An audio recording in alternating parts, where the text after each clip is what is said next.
blizzard. Started a couple hours ago and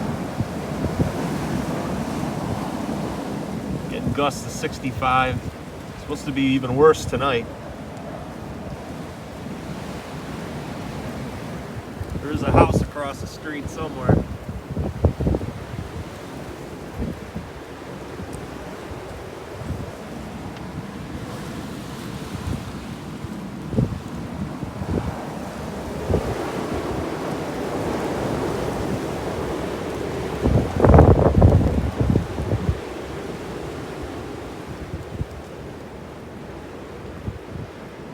All right, I'll update you guys later on.